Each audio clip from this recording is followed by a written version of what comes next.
I have always been drawn to the darker corners of the internet. Not the dark web, just obscure websites and blogs with next to no users. That's how I stumbled upon the 13th floor ritual. It was just a post on an obscure forum, but it promised an experience beyond anything imaginable. A glimpse into a world that defied explanation, with the promise of good fortune for those who followed the ritual steps correctly. I've archived the post, and while I won't link it here at this time, it reads as follows. Greetings. Below you will find instructions on how to perform the 13th floor ritual. They say if you perform the ritual correctly, you'll have good fortune, but at a cost. Some claim they've seen the other side, while others have vanished without a trace. So who's brave enough to try? Number 1. Find a building with at least 13 floors.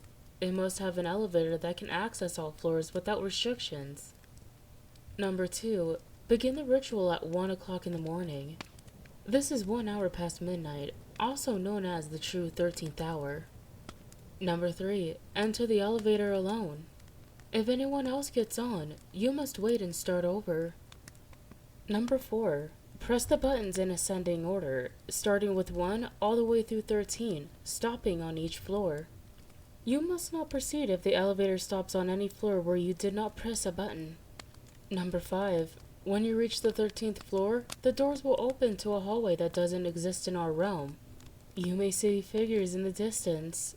Do not, for any reason, interact with them or show fear. Number 6. Leave an object of personal significance in the hallway. The greater the significance, the greater the fortune. This is your offering. Number 7. Return to the elevator and do not for any reason turn around. Press the button for the first floor. If the elevator begins ascending instead, immediately press the any other floors button to disrupt the ascend. Number 8. Exit the building immediately after reaching the first floor. Do not look back. Do not go back. Ever. If you've made it past the final step, congratulations. You may now begin to experience good fortune. You can thank me later. Regards, M. After reading this, I called up my buddy, who I'll refer to as Steve in the story for the sake of anonymity. Steve and I go way back, and both of us have enjoyed trying outlandish internet ceremonies in order to document the results. It's a sort of hobby we have shared since middle school. Everything we had ever done before this had, unsurprisingly, ended in disappointing results, which is why it was no surprise when Steve initially declined my invitation to join me on this particular excursion. Nah man, I don't think so. I mean, thanks for the offer. But Kristen's mom's visiting from Vermont this weekend, and she needs me to help move some furniture to get her apartment ready, he told me. Plus, the post you sent says that only one person is allowed to perform the ritual. And it's not like anything ever happens anyway. Of course nothing happens, I chuckled in reply. But the fun is in the experience. Come on, man. There's no way I'm going into an old building at night by myself. You can just use the stairs to meet me at each floor. I don't know, man. That furniture. Nobody moves furniture at night, Steve. You just don't want Kirsten's mom to find out about your little hobby. Isn't that it? Maybe, Steve sighed. I could hear the hesitation in his voice. I knew I had him. Come on, Steve. We'll both be off to college in the fall. We gotta have at least one last adventure before then. Man, Kristen really has turned you into a scaredy cat. There was a long pause on the other end of the line. Finally, Steve relented. Alright, fine. But if we get caught, I'm telling the police you were holding me hostage. Deal, I said with a grin. I'll pick you up at 11 tonight. We set out to find a building tall enough, old enough, and, most importantly, abandoned enough to perform the ritual. It took longer than we expected, and it was already 12:40 when we settled on what building to use. After a bit of back and forth between me and Steve, we decided on the Markham building. It was an old, worn-out, 18-floor structure originally built in the 1930s, when Art Deco architecture was still a thing.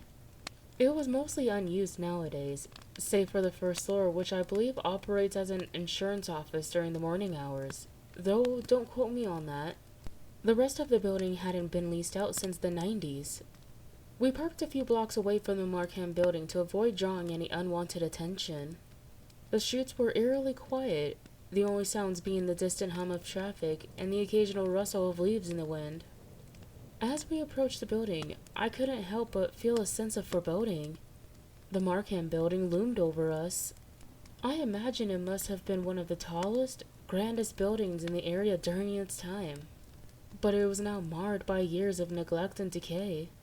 Steve and I had anticipated that entering the building might pose a bit of a challenge, as the first floor was at least still in partial use, but this hasn't stopped us from getting into other similar locations in the past.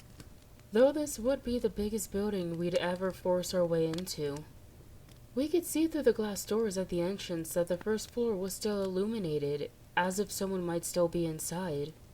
I pushed gently on the door, and to our surprise it gave easily, swinging open with no effort at all. Steve and I glanced at each other in a mixture of surprise, excitement, and nervousness. Steve quickly put his lock-picking tools back into his front pocket. We had been kind of worried about being seen by the cameras inside, but now that the door hadn't been locked, we were no longer very concerned about being charged with unlawful entry. As for all we knew, the building was still open. In fact, we were now more concerned about running into an employee who might question us and what we were up to. Cautiously, we made our way through the entrance, past the receptionist's desk, and into the main lobby. It was not fancy. In fact, it was rather dingy, and also appeared to not have seen any improvements made to it since the mid-80s, when the building had last been renovated. What stood out in contrast to this, however, was a large, shiny, new silver elevator located on the far side of the room. Half expecting someone to come up from behind, we hastily made our way over to the elevator's metallic doors. "Why is it so new?" asked Steve, holding the flashlight I had given him, though it was currently pointless. "I don't know," I shrugged. "I guess Wikipedia was wrong, and this place has been renovated pretty recently. Heck, maybe even the other floors aren't abandoned either." Steve didn't reply, but the uneasiness in his face was very easy for me to read. The instructions were clear. At least 1 hour past midnight, I was to enter the elevator alone, visit the floors in a specific order, and never, under any circumstances, look back once the elevator reached the 13th floor. "Remember, you have to take the stairs and meet me on each floor," I reminded Steve. Yeah, I got it," he replied, rolling his eyes. I stepped into the elevator and pressed the button for the first floor. As the doors closed, I could hear the faint sound of Steve's footsteps as he made his way to the stairwell. The elevator began its ascent, and as it did so, I couldn't shake the feeling that I was being watched. I found myself glancing nervously at the mirror, half expecting to see a shadowy figure lurking behind me. But of course, there was nothing. Just my own rather pale reflection staring back at me. When the doors finally opened on the first floor, I was relieved to see Steve waiting for me. "Everything okay?" he asked, his voice tinged with concern. "Yeah, just feeling a bit creeped out in there," I admitted. "Let's keep going." I pressed the button for the second floor. The doors closed, and the elevator continued its journey. We repeated this process, following the sequence of buttons outlining the ritual. Each time the elevator stopped, I was greeted by Steve. He was always able to get to the next floor ahead of me, as the elevator took around an extra 20 seconds extra in the process of opening and closing its doors. I was also careful to never step out or for him to step in. I didn't want to do anything that could potentially force us to start over. We continued, floor by floor, until I reached the 12th floor. As the doors opened, I fully expected Steve to already be there, waiting for me, as he had been on all the other floors. But there was nobody there. Just a dark, abandoned office hallway. I didn't want to admit it to myself at the time, but I was scared. "Steve?" I called out softly. And as I did so, that feeling of being watched intensified. I could hear my heart beating loudly in my ears, and for a moment that prevented me from hearing something else. Eventually, I breathed a sigh of relief when I realized that I could hear Steve's footsteps echoing in the stairwell. He must have already started heading up to the 13th floor. I took a deep breath and pressed the button for the 13th floor. The elevator doors closed with a soft thud, and despite knowing deep down that this ritual was just a prank posted by some internet goof, I felt a shiver run down my spine. To me, the ascent felt slower this time, like the elevator itself was reluctant to reach its destination. When the doors finally opened, I was greeted by pitch blackness. The other floors had been dark, sure, but even then, there had still been some light coming through the large glass windows that lined some of the walls. My heart was beating quickly as I flicked on my flashlight to see what was ahead of me. Even though I was scared, part of me felt disappointed when all I saw was a hallway that looked completely normal for an abandoned building. The walls were lined with faded wallpaper, and the floor was covered in a worn-out carpet. There were many desk chairs stacked on top of one another in a corner, and a trash bin that appeared to be filled with paper, but otherwise, there was little else to see in the hallway. It was eerily quiet, and the only sound was the faint hum of the elevator behind me. I stepped out of the elevator, my heart resuming a more slowed and steady beat. I glanced around, again expecting to see Steve waiting for me, but the hallway was empty. I took a few cautious steps forward, my eyes scanning the area for any sign of movement. The air felt heavy, and there was still that lingering, unshakable feeling that something was there, watching me. I reached into my pocket and pulled out my grandfather's old watch. It had been given to me as a birthday gift from him 3 days before he was unalived in a car accident. I had brought it with me as my offering, hoping that its significance to me would have been enough to satisfy whatever forces were behind the granting of good luck that the forum post had included to. I placed the watch on the floor, beside the trash bin. I'd come back to get it next weekend, I told myself. As I turned to head back to the elevator, I froze dead in my tracks. It was gone. The elevator was gone. I know this sounds insane, and believe me, that's exactly how I felt in that moment. But the elevator was gone. In its place was a blank wall, as if the elevator had never existed. Panic surged through me, and I spun around, searching for any signs of an exit. The hallway stretched out before me, seemingly endless and devoid of any exits or windows. "Steve!" I called out, my voice echoing down the empty hallway. There was no response. I felt a cold sweat break out on my forehead. "Steve!" I shouted, louder this time. Still no response. I hesitated, trying to process what was happening. This couldn't be real. I took a deep breath, trying to calm my racing heart. I needed to think logically, to come up with a plan. If the elevator was gone, then my only option was to find another way out, and that meant exploring the rest of the 13th floor. I hated the idea of that, but what else could I do? I continued down the hallway. My flashlight was quite literally the only source of light. The air grew colder with each step, and the silence was, for the lack of a better word, oppressive, as if it was trying to smother me. I called out for Steve again, but there was no reply, just the echo of my own voice bouncing off the walls. I felt a growing sense of dread, a feeling that I was not alone. As I ventured further, the hallway began to change. The faded wallpaper peeled away to reveal old, cracked plaster. The carpet disintegrated under my feet, leaving a trail of dust and debris. The chairs that had formerly been stacked neatly were now strewn all across the floor. And then I saw them. The figures. They were distant at first, pretty much just shadows at the edge of my flashlight's reach. But as I moved closer, they became clearer. They were tall, impossibly thin, and completely still. I remembered the warning from the post. Do not interact with them or show fear. But how could I not be afraid? They were like nothing I had ever seen, and their presence filled me with an instinctual terror. I have never felt that level of intense dread before in my life. I don't even know how to accurately describe it. Suddenly, I heard a cry. It was desperate and pleading, and the voice was all too familiar. Help me! It was Steve's voice, coming from somewhere ahead. Without thinking, I started running towards the figures and to the sound of Steve's voice.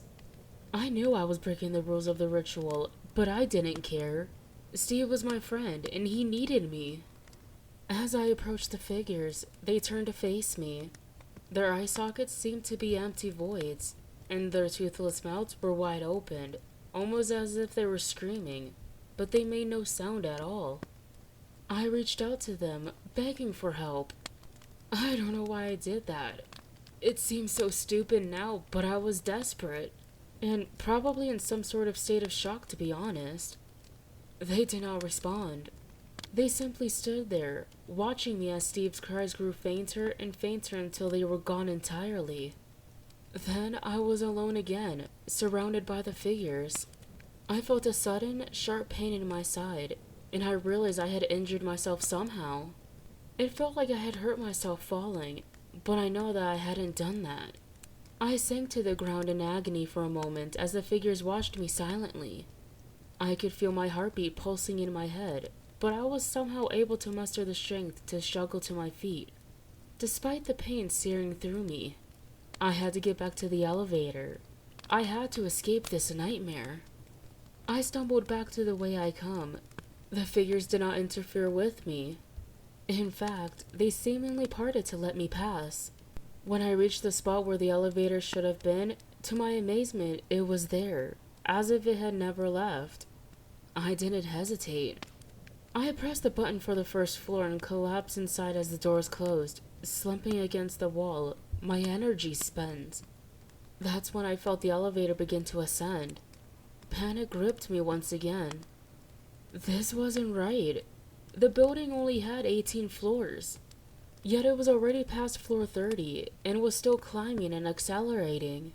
I struggled to sit up and reached for the keypad. My vision blurred, my fingers fumbled, but I managed to press another button. I think it was floor 1, but I could barely see, so I'm not even sure. The lift jolted, then began to descend. When the elevator finally stopped, I braced myself for what I might find. But when the doors opened, I saw that I was on the first floor, with everything as it had been before, except now the lights were off. Gasping for air, I crawled out of the elevator, my body screaming in protest. I had to get outside, to find help. But I was so weak and tired that I didn't think I could make it. I couldn't push open the glass door to escape. And then, by some miracle, a car drove by and saw me. A stranger rushed to my side, their voice echoing distantly as they called for help.